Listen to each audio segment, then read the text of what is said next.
पूर्व आईएएस अधिकारी और केंद्रीय मंत्री आरके सिंह बिहार की आरा लोकसभा सीट से भाजपा के उम्मीदवार हैं। उनके सामने हैं भाकपा माले के सुदामा प्रसाद। यह सीट इंडिया ब्लॉक की तरफ से भाकपा माले के खाते में आई है। स्थानीय लोग बेरोजगारी और महंगाई के मुद्दे को लेकर एनडीए की सरकार से नाराज हैं। बावजूद इसके वहां पर जातीय समीकरणों का ताना बाना बुना जा रहा है। ऐसे में पिछले 2 चुनाव से जीत हासिल करते आ रहे आरके सिंह के सामने हैट्रिक लगाने की चुनौती है। तो क्या आरके सिंह हैट्रिक लगा पाएंगे? आज हम अपने इस वीडियो के जरिए यही बताने की कोशिश करेंगे कि भाकपा माले के प्रत्याशी सुदामा प्रसाद वहां क्यों पड़ रहे हैं भारी, और अगर जातीय समीकरणों के हिसाब से भी वहां वोटिंग होती है तो सुदामा प्रसाद कैसे रच सकते हैं वहां पर इतिहास। नमस्कार, मैं हूं शंकर विश्वकर्मा और आप देख रहे हैं सहारा समय का डिजिटल प्लेटफॉर्म। 7वें चरण की जिन 57 सीटों पर 1 जून को चुनाव है, 2019 में उन सीटों पर बीजेपी का प्रदर्शन काफ़ी अच्छा रहा था। पिछले चुनाव में इन 57 सीटों में से बीजेपी ने 25 सीटें जीती थीं। कांग्रेस को सिर्फ 8 सीटों से संतोष करना पड़ा था। इसके अलावा जेडीयू को 3 सीटें मिली थी, अपना दल एस 2 सीटें, शिरोमणि अकाली दल 2 सीटें, आम आदमी पार्टी 1, बीजेडी 2, जेएमएम 1 सीट और टीएमसी ने 9 सीटें जीती थीं। बीजेपी नेतृत्व वाला एनडीए 32 सीटें जीतने में कामयाब रहा, जबकि यूपीए को 9 सीटें ही मिली और अन्य दलों को 14 सीटें मिली थी। वैसे चर्चा आज सिर्फ आरा लोकसभा सीट की करेंगे। 2019 के लोकसभा चुनाव में भाजपा के आरके सिंह को 5,66,480 वोटें मिली थीं और उनके प्रतिद्वंदी भाकपा माले के राजू यादव को 4,19,195 वोटें मिली थी। उस समय जीत का अंतर था 13.6%। हालांकि उस समय मोदी लहर थी, लेकिन इस बार गर्मी भीषण है और इस बार का चुनाव 2019 के चुनाव से बिल्कुल अलग है। आज आरा जो है हॉट सीट बन गई है।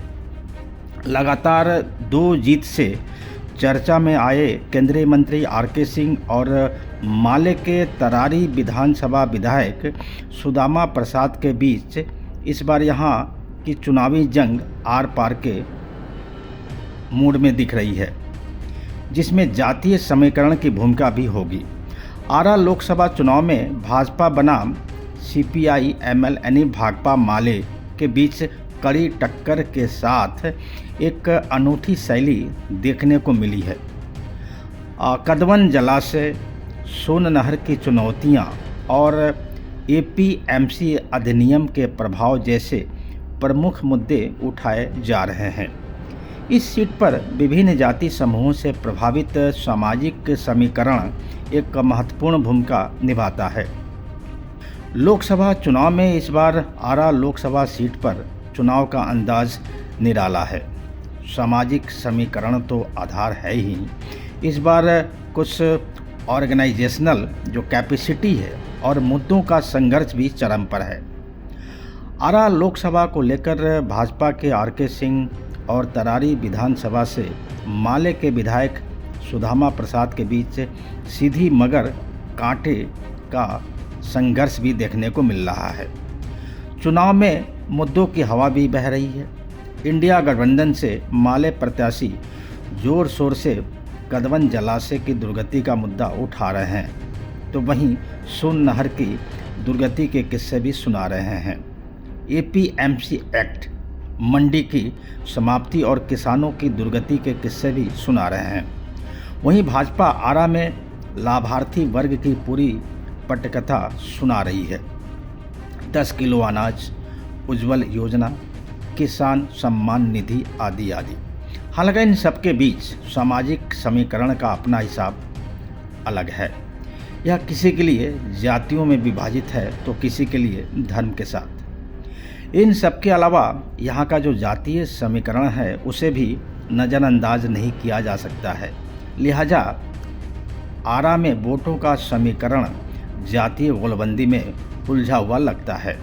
अगर जाति की बात की जाए तो यहाँ यादव से लेकर राजपूत, भूमिहार, मुस्लिम से लेकर ब्राह्मण और अत्यंत पिछड़ी जातियों की संख्या ज़्यादा है।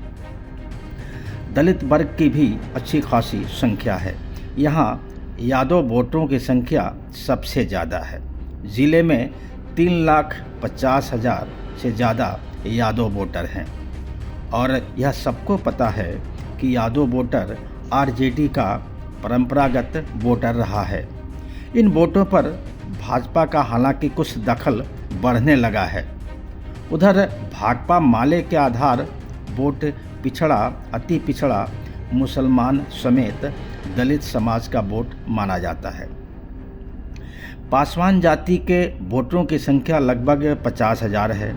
इनका जुड़ाव लोजपा और भाजपा के साथ हो सकता है। चंद्रवंशी वोटरों की संख्या भी 50,000 के करीब है। ये विभाजित हो जाते हैं। अति पिछड़ा वोट 5 लाख से ऊपर है। भूमिहार जाति का वोट 1,15,000 के आसपास है।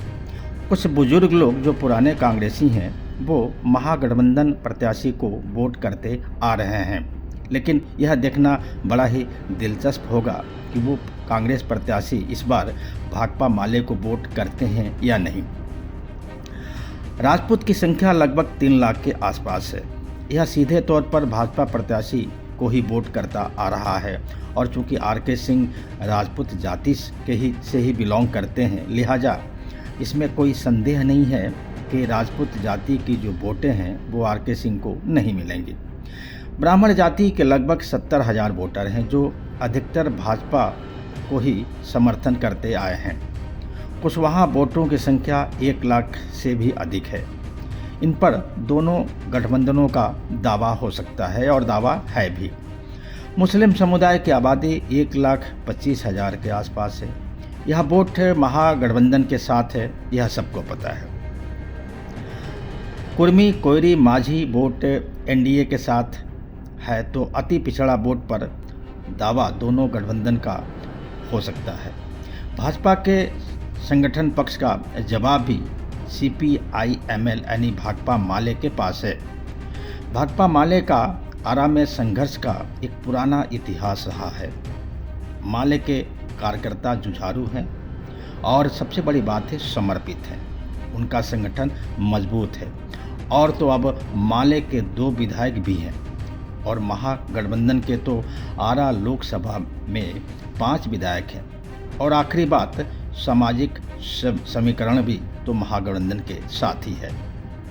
आरा के स्थानीय वोटर अगर असल मुद्दों को छोड़कर जातीय समीकरणों के आधार पर भी अगर वोट करते हैं तो सुदामा प्रसाद भारी पड़ सकते हैं। अगर ऐसे में जो बेरोजगारी से परेशान युवा हैं उन्होंने अगर भाकपा माले के पक्ष में वोट कर दिया तो यह तय है कि आर.के. सिंह हैट्रिक नहीं लगा पाएंगे और भाकपा माले के प्रत्याशी सुदामा प्रसाद जरूर ही इतिहास रच देंगे। नमस्कार।